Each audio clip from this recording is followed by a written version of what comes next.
All right, let's talk about Valentine's Day, but probably not in the way you're thinking. We're going to get into the psychology of why this one day feels like so much pressure and uncover what I think is a pretty surprising truth about what actually makes a relationship work. You know that feeling, right? It's like 10 p.m. on February 13th, and this cold dread washes over you. You didn't book the restaurant. You didn't get the perfect gift. And it feels like more than just forgetting a holiday. It feels like you failed some kind of massive relationship final exam. But what if I told you the whole premise is wrong?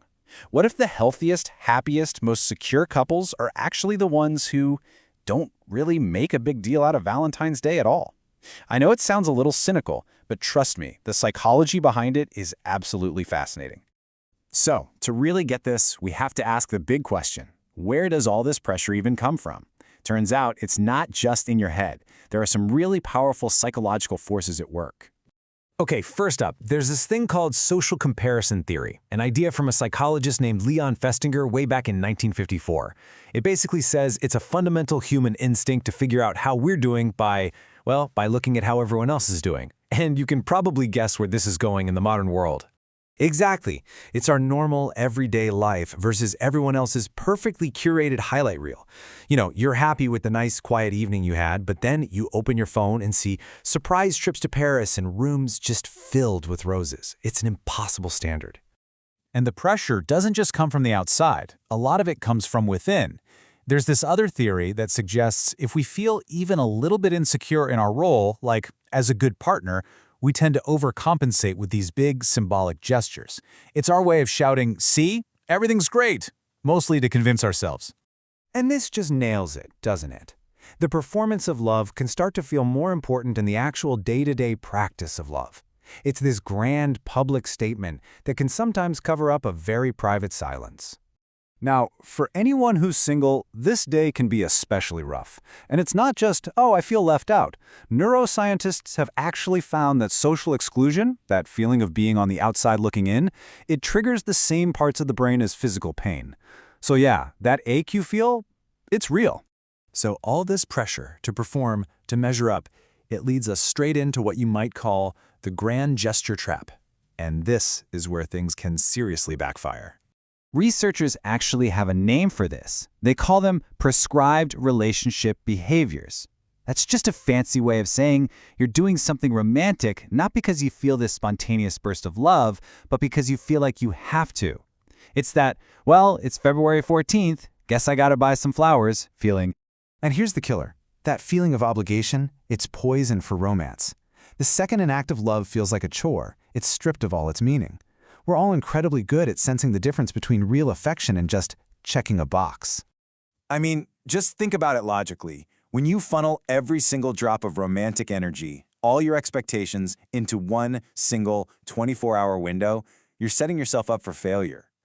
And there it is. It's the perfect analogy. A relationship is a practice, not a performance. It's built on consistency. You would never expect one crazy workout a year to keep you healthy, right? The same exact logic applies here. So, if the big, grand gesture is a trap, then what in the world is the alternative? Well, this leads us to the most important part of this whole conversation, the incredible power of the small, everyday stuff. This comes from the legendary relationship researcher Dr. John Gottman. He developed this brilliant concept he calls bids for connection. A bid isn't some grand gesture. It's a tiny, tiny moment of reaching out. It's less about buying diamonds and more about just paying attention. Just look at these. They're so small they're almost invisible, right? Making their coffee just right, putting your phone down and actually listening, noticing they seem a little down and asking why. According to Gottman's work, couples who just consistently notice and respond to these little bids, those are the relationships that last. This is where the real work gets done. And here's another key piece of the puzzle. It's called self-expansion theory. The idea is simple. We all grow by having new experiences, and when we share those new experiences with a partner, the relationship itself expands and feels more alive and exciting. But here's the crucial part. New and interesting does not mean expensive and fancy. It could be trying a new hiking trail or cooking a new recipe together, or even just exploring a different neighborhood. It is the novelty that creates the spark, not the price tag or how good it looks on social media. Okay, so let's wrap this all up. What is the big takeaway here?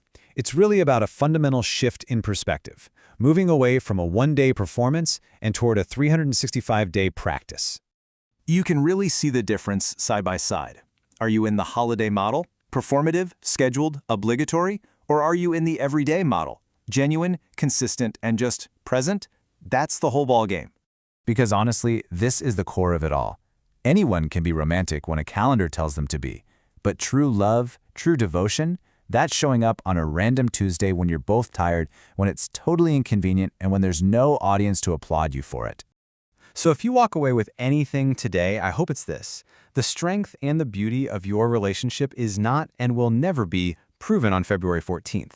It's proven in all those thousands of little, boring, unglamorous, un-Instagrammable moments that make up a real life shared together. That's where the magic really is. And I'll leave you with this last quote, because it's a little provocative, but it really makes you think. Is the connection you have special all the time? Or does it only feel that way when your calendar gives you a reminder? The answer to that question, well, it tells you pretty much everything you need to know.